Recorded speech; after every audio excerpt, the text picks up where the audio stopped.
इलाके में security forces का ऑपरेशन आज सुबह दोबारा शुरू हुआ। ये ऑपरेशन बाजीमाल गांव में छुपे दहशतगर्दों के खिलाफ चलाया जा रहा है। इलाके में 2 दहशतगर्दों के छुपे होने की खबर है। कल हुए एनकाउंटर के दौरान आपको बता दें 2 फौजी अफसरान समेत 1 जवान शहीद जबकि 1 जवान जख्मी हुए हैं। फोर्सेस ने पूरे इलाके को मुहासरे में ले लिया ताकि दहशतगर्दों को भाग निकलने का कोई मौका न मिल सके।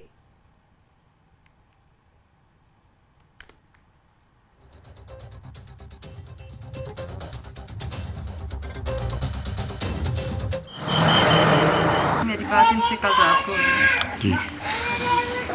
तो मुलाकात कब हुई थी, कब आए थे वो छुट्टी? 30 नवंबर को वो वापस गए हैं। 13 को बस हमारी मुलाकात हुई जब वो वापस गए।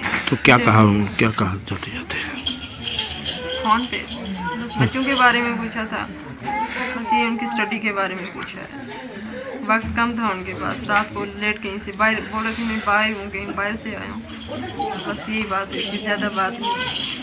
थोड़ी बात करके बोला था कल कॉल करूँगा। मैंने फिर ट्राई किया, कल से ट्राई कर रही थी शाम तक, लेकिन शाम को फिर मुझे खबर मिली कि ये हॉस्पिटलाइज इंजरी है।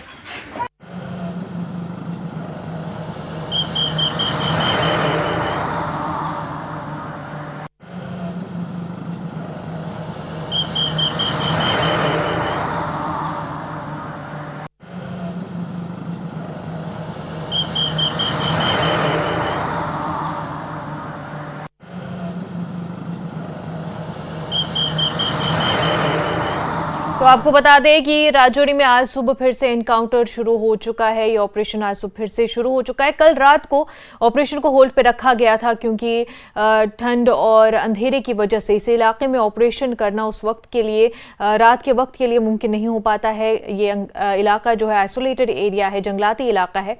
और अब आज सुबह जो है इस ऑपरेशन को फिर से शुरू कर दिया गया है। ज्वाइंट ऑपरेशन सिक्योरिटी फोर्सेस कर रहे हैं और इसके साथ ही इस पूरे एरिया में मल्टी लेयर कॉर्डन जो है वो किया गया है ताकि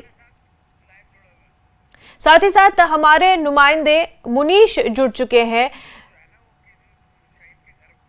मुनीश जो है वो इस वक्त एक शहीद के घर पर है। सिक्योरिटी फोर्सेस जो इसमें शहीद हुए इस ऑपरेशन में उनके घर पर मौजूद है, उनसे जानेंगे। मुनीश,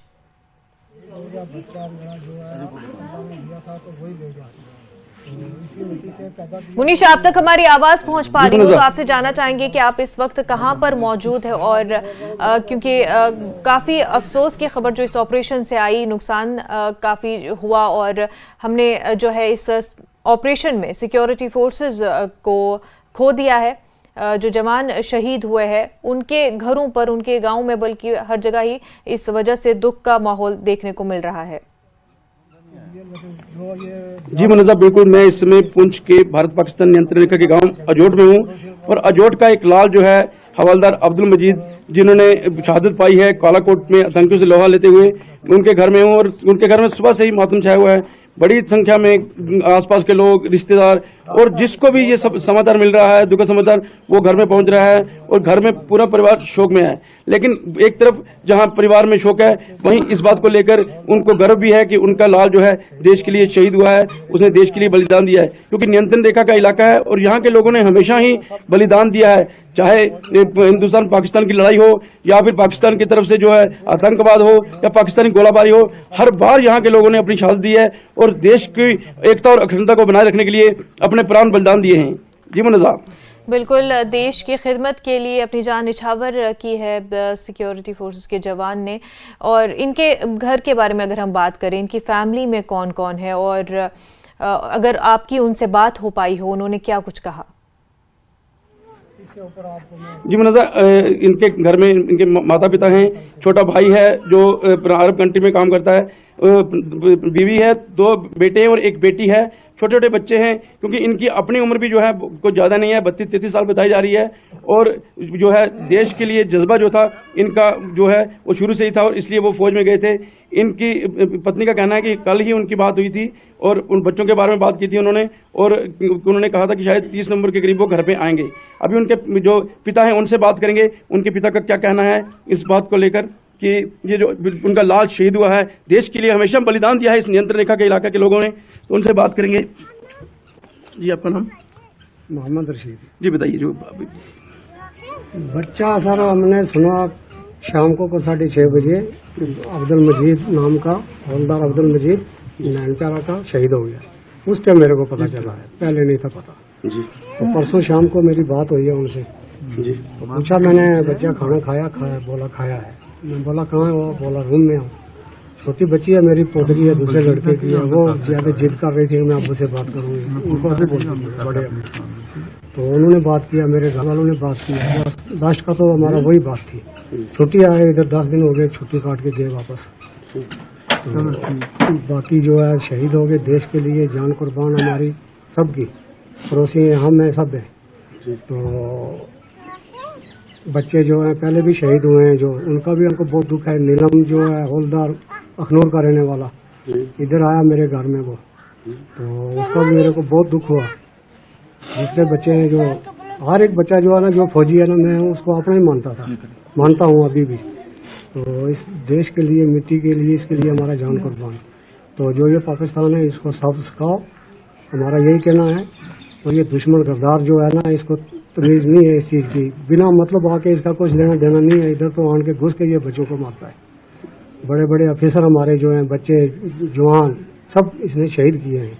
तो इसलिए हमारा यही रिक्वेस्ट है कि इसको सब सिखाओ। जी मतलब देखिए, पिता का कहना है कि गम है पुत्र के जाने का, लेकिन देश के लिए शहीद हुआ है, क्योंकि जाना हर ने किसी ने है, उनका ये कहना है। लेकिन उनका ये भी कहना है कि जो पड़ोसी मुल्क पाकिस्तान है वो अपने इस तरह की हरकतें बंद नहीं करता है और उसको सबक सिखाया जाए। पिता का ये भी कहना है कि जितने भी सेना के जवान हैं वो हमारे पुत्र हैं और उनका हमें दुख है, लेकिन कहीं ना कहीं ये पाकिस्तान की जो हरकतें हैं ये कहीं ना कहीं बंद होनी चाहिए और उसको सबक सिखाया जाना चाहिए कि मतलब बेवजह जो आकर हमारे देश में इस तरह के हालात बनाता है। जी मुनज़्ज़ा, बिल्कुल सही कहा आपने मुनीश। और जिस तरह से ये जवान मुल्क के लिए अपनी जान का नजराना पेश करते हैं, ये काबिल सताइश है और मुल्क जो है इनकी खिदमत को कभी भी फरामोश नहीं करेगी। मुनीश, बेहद शुक्रिया तमाम जानकारी के लिए। आगे बढ़ते हैं। जम्मू कश्मीर के अखनूर में पुलिस ने ड्रोन से गिराई गई खेप को बरामद कर लिया है। सिक्योरिटी फोर्स ने खेप में मौजूद सामान की जांच कर रही है। अखनूर सेक्टर के लोकी खुर्द में ये खेप गिराई गई थी। खेप में आईईडी, पिस्तौल और दस्ती बम बरामद किया गया, जिनकी अब सिक्योरिटी फोर्सेस जांच कर रही हैं।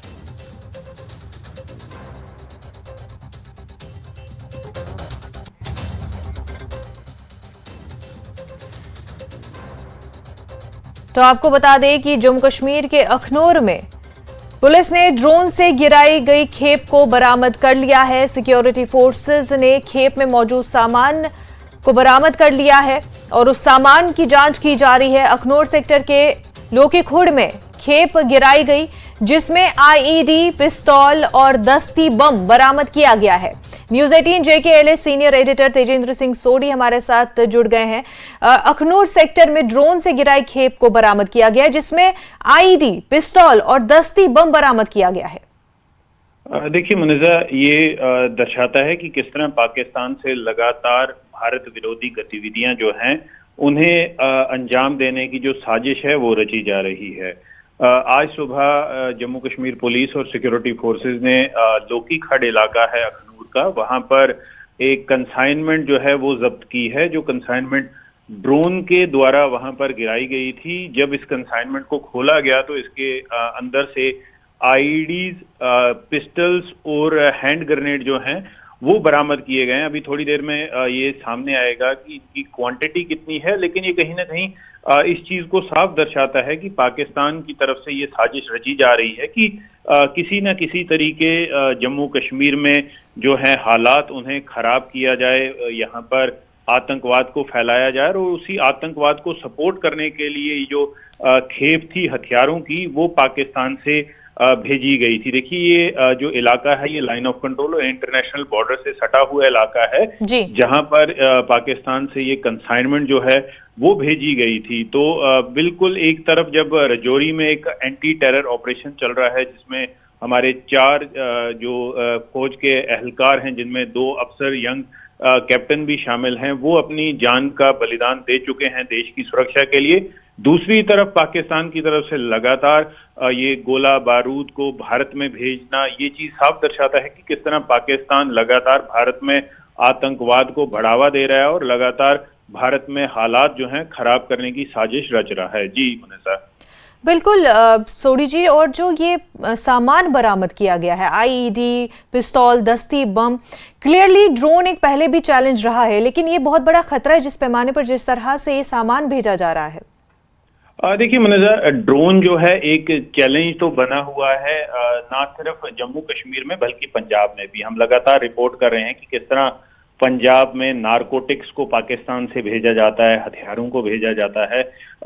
ये छोटे ड्रोन्स नहीं हैं, ये क्वाडकॉप्टर्स हैं, जो Chinese made quadcopter Pakistan use कर रहा है। दहशतगर्द जो हैं वो यूज कर रहे हैं इन हथियारों की खेप को भारत में लगातार भेजने के लिए। लेकिन हर बार जब ये पाकिस्तान की तरफ से, आतंकियों की तरफ से कोई नई स्ट्रेटेजी अपनाई जाती है, उसे डील करने के लिए काउंटर स्ट्रेटेजी जो है वो हमारे security forces time to time अपनाते हैं, जो ये साफ दर्शाता है कि इस तरह की जितनी भी नापाक हरकतें हैं पाकिस्तान की तरफ से, उन्हें भारतीय सेना, BSF, Jammu Kashmir police time to time विफल करती है। लेकिन अब देखिए मुनीसा, इसमें एक चीज हमें ये भी एक्नॉलेज करनी होगी कि अगर इस तरह की कंसाइनमेंट जो है वो रिकवर की जाती हैं, लेकिन कई बार ऐसा होता है कि कई कंसाइनमेंट जो है वो रिकवर नहीं की जाती और वो अपने इंटेंडेड टारगेट जो है आतंकवादियों तक पहुंच जाती है। लेकिन मोस्ट ऑफ द टाइम्स जो है इस तरह के कंसाइनमेंट्स को रिकवर कर लिया जाता है,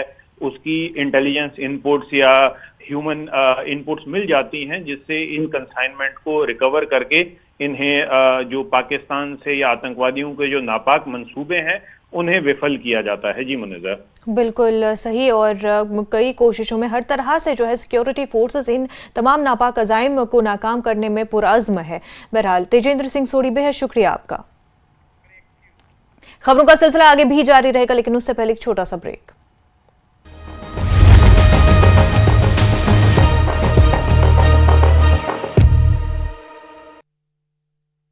स्टॉप वेट के साथ निर्माण कार्य पर हुई चर्चा। अमेठी में बाइक चोरी के आरोप में थाने के शौचालय में ब्लेड से काटी अपने हाथ के नस, सीएचसी में चल रहा इलाज। औरंगाबाद में डीएम ने नशा मुक्ति दिवस पर होने वाले कार्यक्रम की तैयारियों का लिया जायजा। योजना भवन में होने वाला है कार्यक्रम, जिसमें नुक्कड़ नाटक, हाफ मैराथन, निबंध लेखन के साथ कई कार्यक्रम कराने का लिया गया फैसला। भागलपुर के जिला स्कूल में जिला शिक्षा पदाधिकारी ने नवनियुक्त शिक्षकों को नियुक्ति का दिया पत्र। नियुक्ति पत्र बांटने के लिए अलग अलग बनाए गए थे काउंटर। नालंदा के नगरनौसा थाना क्षेत्र में मूर्ति विसर्जन के दौरान युवक की गोली मारकर हत्या, एक युवक को गोली मारकर किया घायल। धनबाद के लोयाबाद थाना क्षेत्र में बीजेपी कार्यकर्ताओं में जमकर मारपीट, विधायक ढुलू महतो और रागिनी सिंह के समर्थकों के बीच हुई मारपीट। संभल में हलाल प्रोडक्ट्स की तलाश में खाद्य सुरक्षा विभाग की छापेमारी, किराना दुकानदारों में मचा हड़कंप। प्रयागराज में हलाल सर्टिफाइड प्रोडक्ट्स के खिलाफ छापेमारी अभियान, शॉपिंग मॉल, शोरूम और दुकानों में की जा रही छापेमारी। मिर्जापुर में सांप ने एक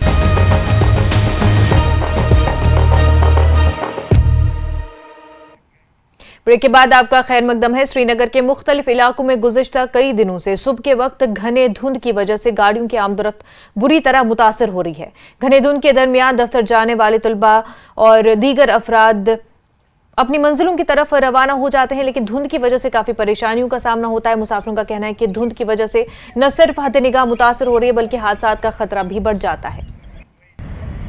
श्रीनगर से हमारे नुमाइंदे रईस इस वक्त हमारे साथ जुड़ चुके हैं। रईस, धुंध में काफी ज्यादा सुबह के वक्त में खास तौर से धुंध बहुत ज्यादा होती है, ऐसे में जो लोग दफ्तर जा रहे हैं, बच्चे स्कूल जा रहे हैं, उनको काफी परेशानियों का सामना है।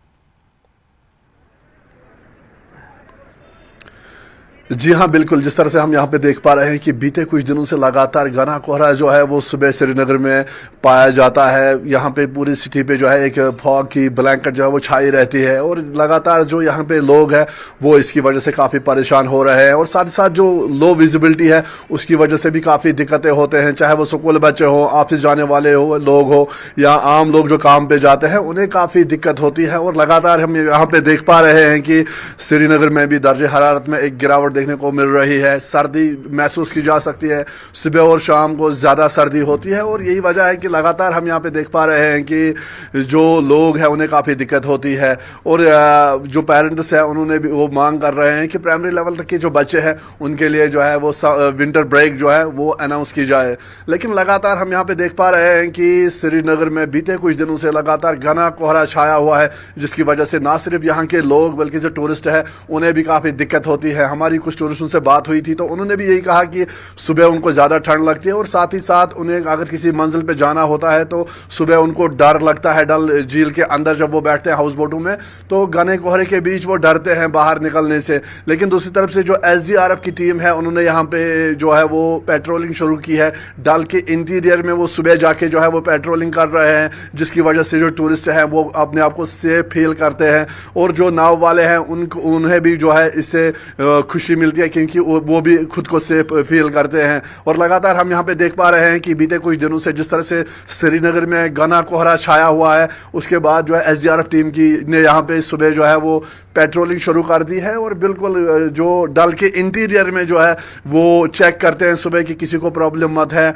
और अक्सर हम देखते हैं यहाँ पे कि जो टूरिस्ट है वो अक्सर देर से ही अब यहाँ घरों से निकलते हैं। और यही वजह है कि लगातार यहाँ पे कोशिशें हो रही हैं कि लोगों को प्रॉब्लम ना हो। और साथ ही साथ जिस तरह से हम दर्जे हरारत यहाँ पे देख रहे हैं तो यकीनन एक गिरावट है, जिसके चलते लोगों को काफ़ी समस्याओं का सामना करना पड़ रहा है। जी बिल्कुल सही कहा आपने रईस, धुंध की वजह से लोगों को काफ़ी मुश्किलों का सामना होता है और जो सयाह भी वहाँ घूमने के लिए आते हैं उनको भी परेशानियों का सामना रहता है। रईस, बेहद शुक्रिया आपका तमाम जानकारी के लिए। आगे बढ़ते हैं। हाल ही में डोडा में पेश आए दर्दनाक सड़क हादसे ने सबको गमजदा कर दिया और इसके अलावा आए रोज सड़क हादसात की खबर मौसूल होती है।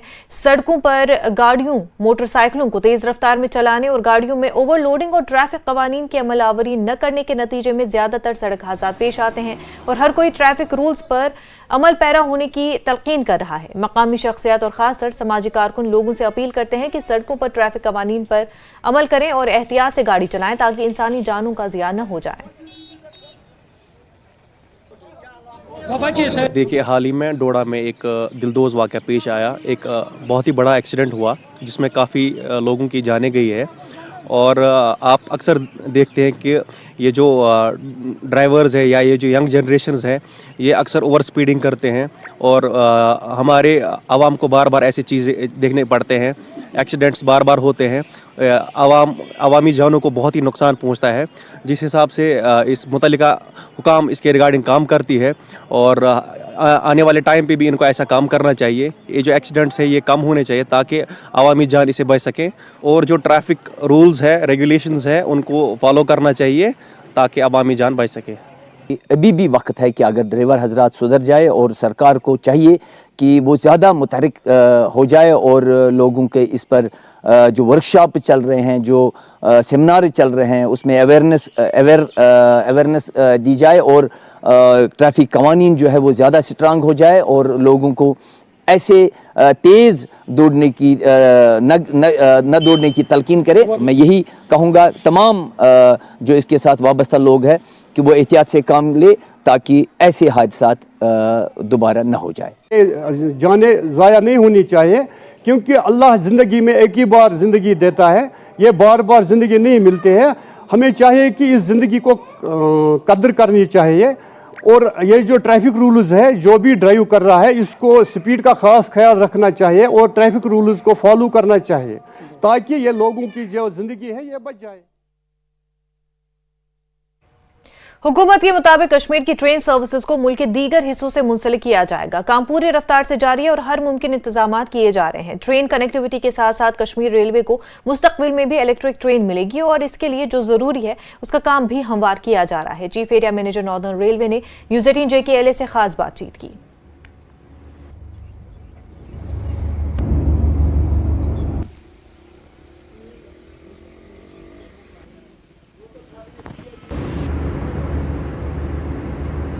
कश्मीर रेलवे की अगर हम बात करेंगे इस बरस, क्योंकि कई सारी जो डेवलपमेंट्स है वो हुई है और लोगों को इंतजार है कि कब वो पल आएगा जब कश्मीर की ट्रेन मुल्क के दूसरे हिस्सों से जुड़ जाएगी। हालांकि इस पर काफी काम हो चुका है और जैसे सरकार का दावा था, जैसे सरकार का वादा था, 2024 में जो ट्रेन है वो जम्मू के साथ कनेक्ट होगी और उसके बाद जो कश्मीर के लोग हैं यहाँ से ट्रेन चलेगी जो हिंदुस्तान के हर स्टेट में तकरीबन जाएगी। तो मेरे साथ बात करने के लिए chief area manager northern railway Saqib Yusuf है, इनसे जानने की कोशिश करेंगे क्या कुछ तैयारियां हैं और क्या कुछ तवक्को लगाई जा सकती है, कब ये ट्रेन जो है आखिरकार वो पल आएगा कि ये ट्रेन जम्मू के साथ कनेक्ट होगी और लोगों को ये सुनहरा पल मिलेगा। साकिब साहब, कितनी तैयारी हो गई है और क्या एक्सपेक्टेशंस है, कब ये मुकम्मल होगा?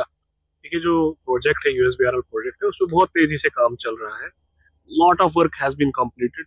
थोड़ा सा काम जो है वो अभी पेंडिंग है जिसमें बहुत तेजी से काम हो रहा है एंड वी आर एक्सपेक्टिंग सून इसी फाइनेंशियल ईयर में trains will run from all parts of country towards Kashmir valley and Kashmir valley से भी हर किसी मुल्क के कोने कोने में ट्रेन जाएगी। ये भी कहा गया था कि इलेक्ट्रिक ट्रेन चलेगी और जो इसके लिए पावर दरकार थी, इलेक्ट्रिसिटी दरकार थी, जो भी इसके लिए इंफ्रास्ट्रक्चर दरकार था वो मुकम्मल हुआ। तो आप हमें उस हवाले से बताएं क्योंकि कई सारी ऐसी खबरें आई अब यहाँ पर बहुत जल्द जो है इलेक्ट्रिक ट्रेन भी चलेगी। तो क्योंकि आप हमें बताइए कि उसमें क्या कुछ प्रोग्रेस है और कब तक वो प्रोसेस भी कंप्लीट होगा?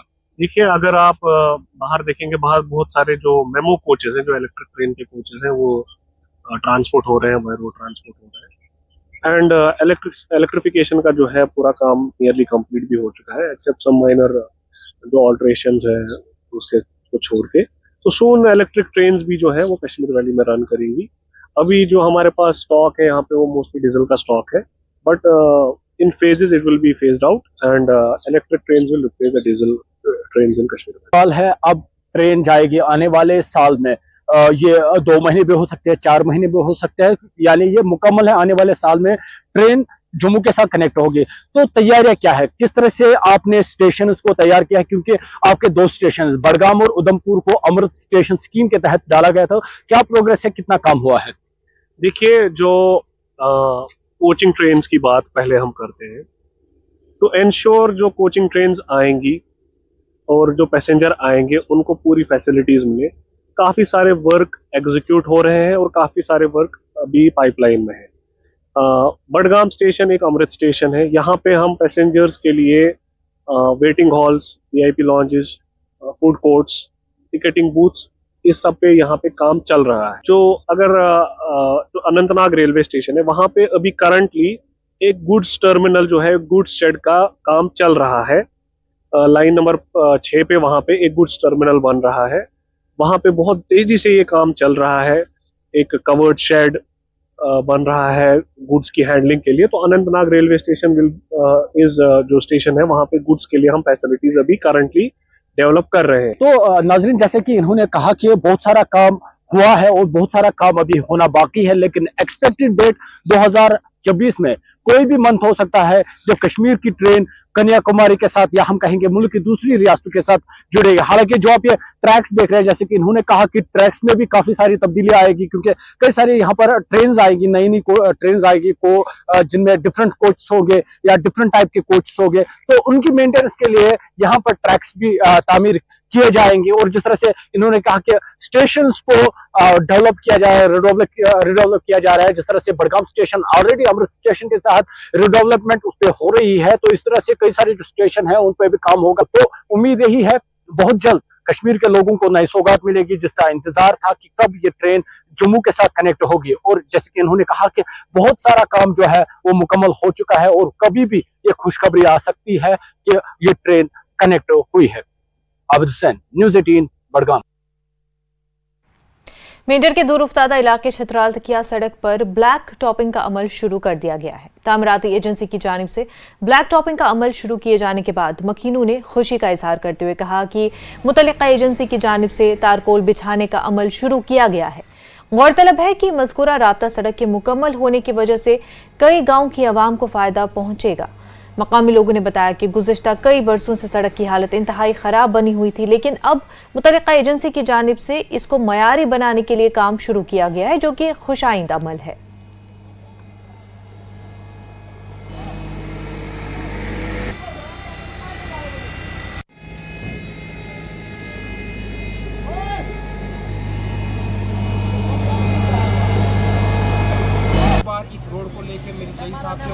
साहब से बहुत बहस मुबाहिसा हुआ, लेकिन छः माह पहले डिप्टी कमिश्नर पुंछ जनाब यासीन चौधरी साहब की हदायत पे एग्जामिनर उनकी हदायत पे हमारे जेई साहब ने, मैं समझता हूँ कि रातों रात वो जो है इसका DPR बना के ऊपर भेजा और आज इंशाल्लाह अल्लाह के फजल करम से हमारी छिबराल 2 का तकिया कालाबंग जो है PT का काम स्टार्ट हुआ है। मैं आज जो है याद करूँगा जनाब निसार खान साहब को कि जिन्होंने 1997 में ये रोड का एक बड़ा प्रोजेक्ट हमें जो है ये दिया था। इस इलाके के बड़े लोग जो है इससे मुफीद हो रहे हैं, तो मैं समझता हूँ कि ये इसमें बहुत बड़ा कंट्रीब्यूशन है हमारे DDC vice chairman engineer Ishfaq Chaudhary साहब का, और भी कई लोगों ने अपनी तरफ से जदोजहद की और इस रोड की बड़ी खस्ता हालत थी। तो आज इंशाल्लाह ये रोड जो है इसका PT का काम स्टार्ट हुआ है। मैं समझता हूँ कि जो ताज़ीम हाफिज ताज़ीम साहब हैं, इन्होंने बेहतरीन जो है कार्य किया है मैंडर में। JKLH लाइव में फिलहाल इतना ही। पर बने रहे न्यूज़ 18 जम्मू कश्मीर लद्दाख हिमाचल के साथ। आदाब।